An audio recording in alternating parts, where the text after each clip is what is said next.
Some nights, the mind doesn't go forward. It goes back. Not replaying the day exactly, further back than that, into something older, a face, a place, a season of life that has passed, a version of things that was good, or that might have been good, or that you have made good in the remembering of it. This kind of night has its own particular texture. It's worth saying, this isn't a problem to be solved tonight. The longing is real. What it points to is real. But there is a difference, and this matters, between receiving the past and being held hostage by it. The difference between remembering and returning, between keeping the treasure and living inside the locked room where it was found. Tonight, we're going to practice the difference, and we're going to do it here, under one of the oldest skies on Earth. Come with me to Zimbabwe.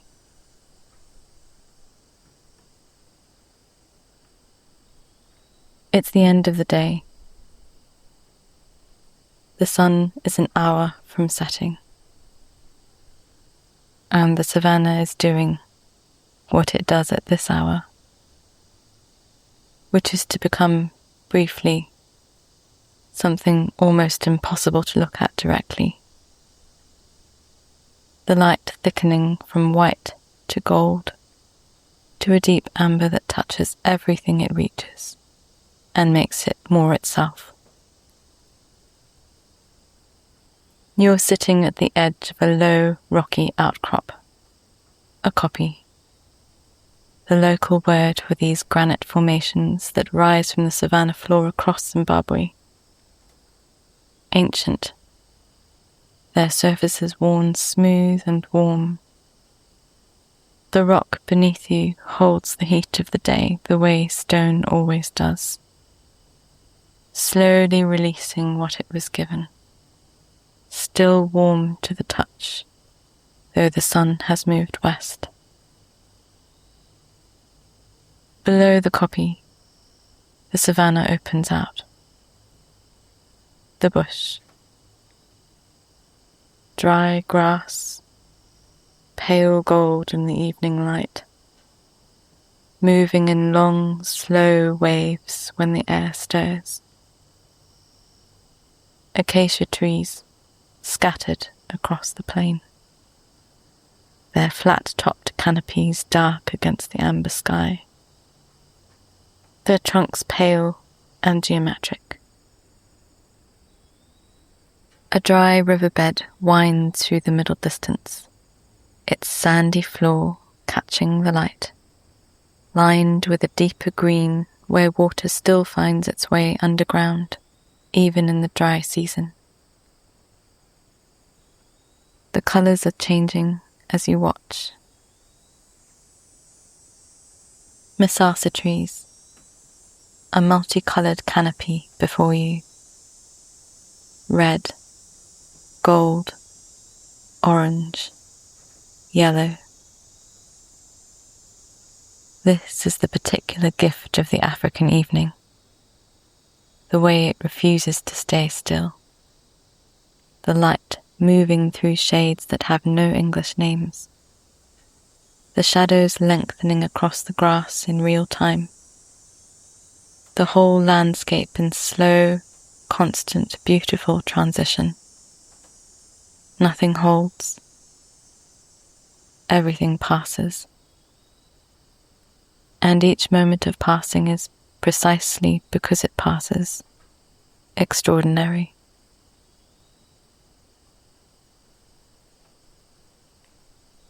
A herd of elephants, 7, perhaps 8, moves slowly across the middle distance, not hurrying. They have somewhere to be eventually, and they will get there in their own time. The largest, a matriarch, moves at the front with the particular deliberateness of something that has seen many evenings, and has learned to take each one at exactly the pace it offers. Her ears move slowly. Her feet find the ground with a certainty that seems almost ceremonial.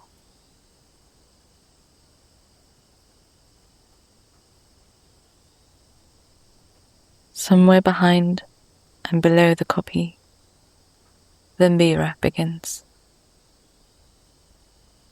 You may have heard it before, or you may be hearing it for the first time. The thumb piano of Zimbabwe, its tines of metal over a resonating gourd, its sound unlike anything else on earth. Not quite percussion, not quite melody. Something between memory and music. The kind of sound that seems to have been waiting for this particular evening to make itself heard. Cicadas, everywhere and nowhere. Their sound the texture of the heat itself, rising and falling without pattern. The bush's own breathing. The sun moves toward the horizon. The sky begins its transformation.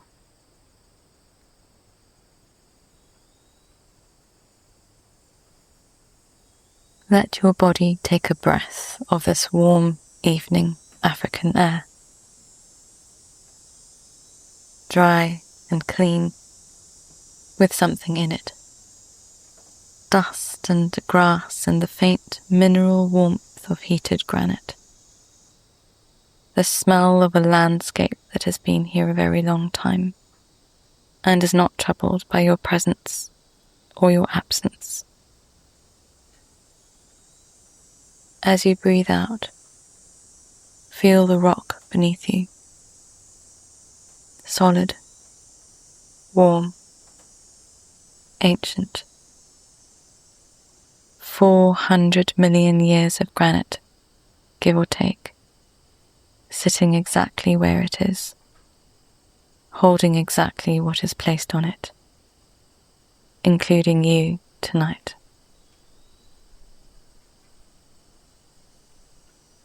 Let your shoulders drop. Let your hands rest wherever they've fallen.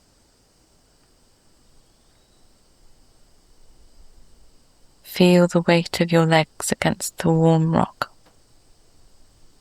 Your back, if it's resting against something. The back of your head.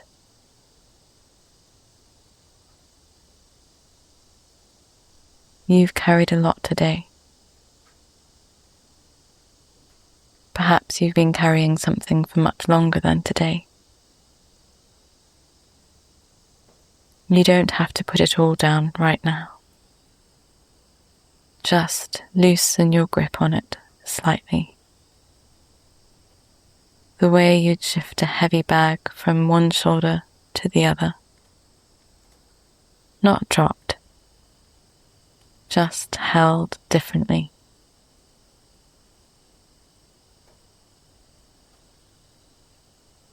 The cicadas hold their evening chorus. The sun moves west, pulling its long gold light across the grass. The elephants have moved further along the riverbed now. Large, graceful shapes in the thickening light, their grey forms becoming silhouettes as the sun drops lower. A pair of fish eagles calls from somewhere along the dry river. That sound, if you know it, that does something to the chest immediately. One of the most distinctive calls on earth, carrying over the savannah with a clarity that seems designed for distances. Two of them, calling to each other across the evening. They have been here all day. They will be here tomorrow. They are, in the way of things that have found where they belong, entirely present. From somewhere in the acacia trees at the edge of the riverbed, a grey lowery calls. That long, descending, slightly indignant sound that everyone who has ever spent time in the African bush knows immediately. Go away, go away. The locals call it the go-away bird, and tonight its instruction feels almost tender, as though the bush itself is gently telling the last of the day's concerns to move along. Go away. You're done here. The evening has other things in mind. A baobab tree. Huge, timeless, gnarled, a sentinel, guardian of the bush. The sky to the west is beginning its serious work now. Amber deepening to burnt orange. The horizon line below the sun. That precise edge where the savannah meets the sky, glowing with an intensity that seems almost furnace-like, as though the earth itself is lit from within. Above that, the colours cool, saffron to gold to a pale green that exists for perhaps 4 minutes and then is gone, moving up into the first blue of evening, the blue that is not quite night and not quite day, the blue that belongs only to this threshold hour.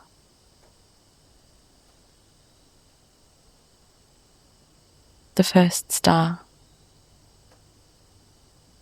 low in the east, appearing without announcement, simply there where there was nothing a moment before. Then another.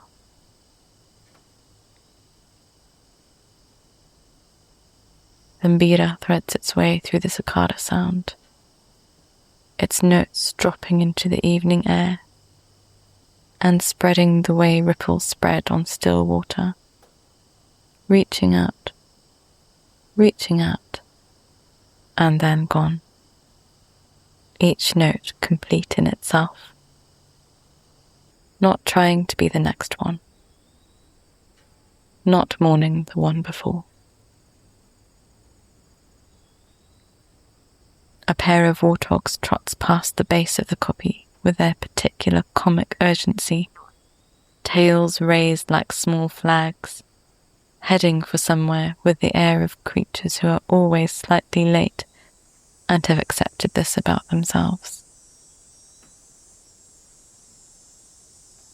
The rock beneath you is still warm. The sky continues its transformation. Colours you couldn't have predicted 20 minutes ago and won't quite remember tomorrow.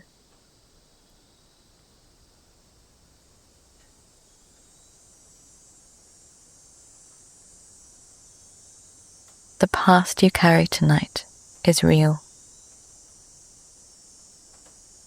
Whatever it holds, a place, a person, a season of life, a version of yourself you loved or grieved or both. It was real.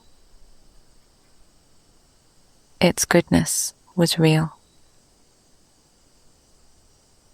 The fact that it passed doesn't revise what it was.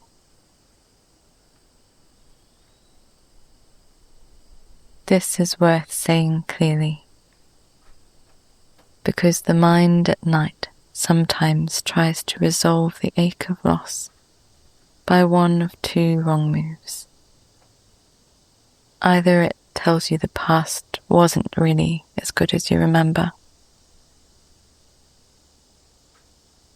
or it tells you the past was so good that nothing since has measured up, and nothing will,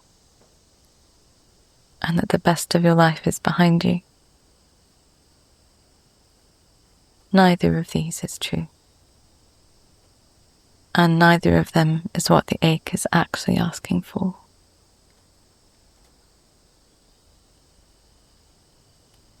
Here's something that's true. The past can be received without being returned to. The memory can come, can be noticed, can be felt, can even be honored, and then it can continue on its way, like the elephants moving through the riverbed below. Present, purposeful, and then gone around the bend, leaving the landscape changed by their passing, but not diminished.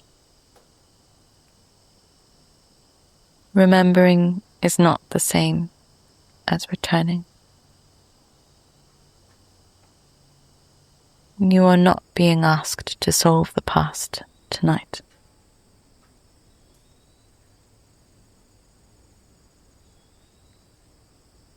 You are not being asked to achieve peace with it,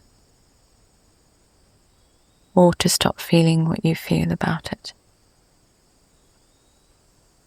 You are simply being invited, gently, here, on this warm rock,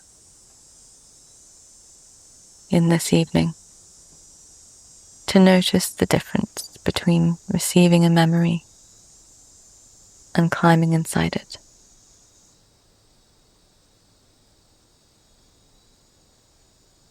The memory comes. You notice what it means to you. You feel it.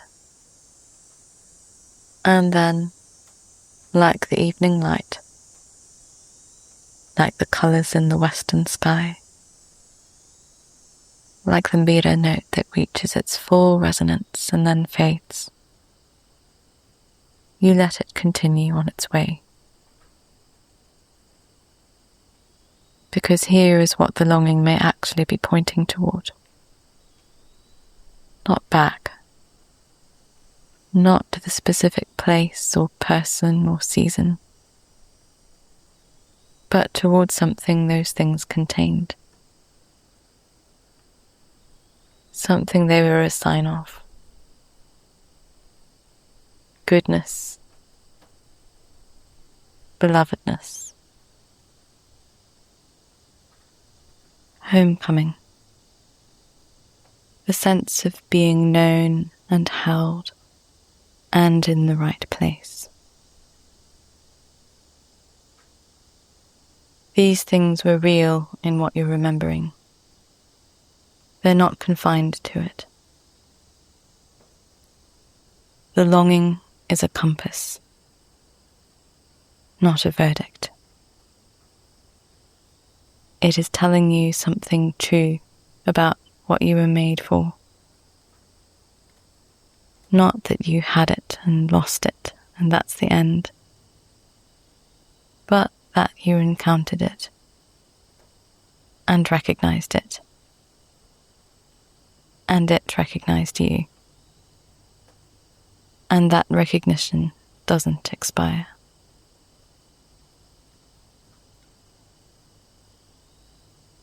The elephants know how to move through the dry season. They carry in their bodies the memory of water, where it was, where it might be found again. The memory is not a prison, it's a map. Here is where you are, this evening, this sky, this life, with everything it has held and everything it still contains. The stars are arriving now, one by one, over the darkening savannah. The sun has gone. Not dramatically. The African sunset doesn't end so much as it dissolves, the colours bending themselves slowly, the horizon holding its glow long after the sun itself has dropped below it, as though the day is reluctant but not resistant, as though it knows how to leave. The sky above is darkening from the east. A deep, clear blue-black moving overhead. The stars multiplying in it as you watch. Not the tentative stars of a northern sky. These are assured, numerous. The Southern Cross already visible. The Milky Way beginning to assert itself above the darkening bush. The elephants are somewhere along the riverbed now, moving in the dark with the certainty of creatures who know this landscape by heart, who have the map inside them. They don't need the light. They know where they're going. The cicadas continue. They will continue all night. This is simply the sound this landscape makes after dark, the texture of the dark itself. And after a while, it becomes indistinguishable from silence, which is perhaps what silence actually is underneath.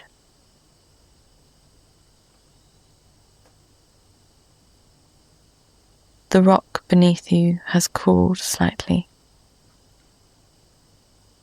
just enough to notice. The warmth of the day still in it, but the night beginning to make itself known at the edges. You are on this ancient continent, under this ancient sky, a small and particular and beloved part of something that continues.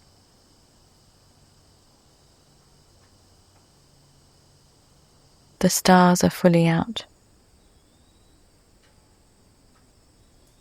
The Southern Cross hangs over the dark savannah.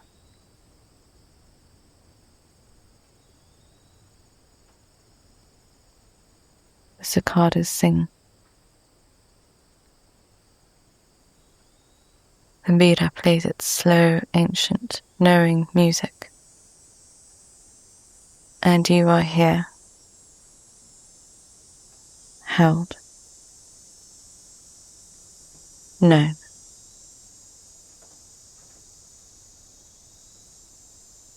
The savannah breathes its night breath.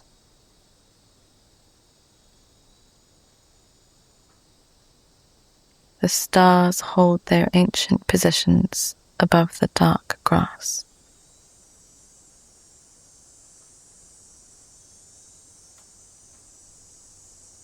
The elephants move through the dark, following the map that is inside them.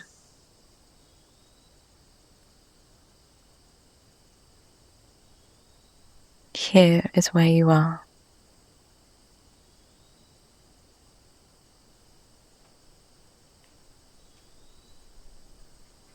Just this night.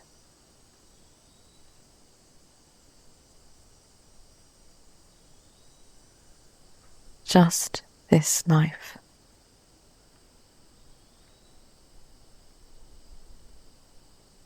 Just this breath.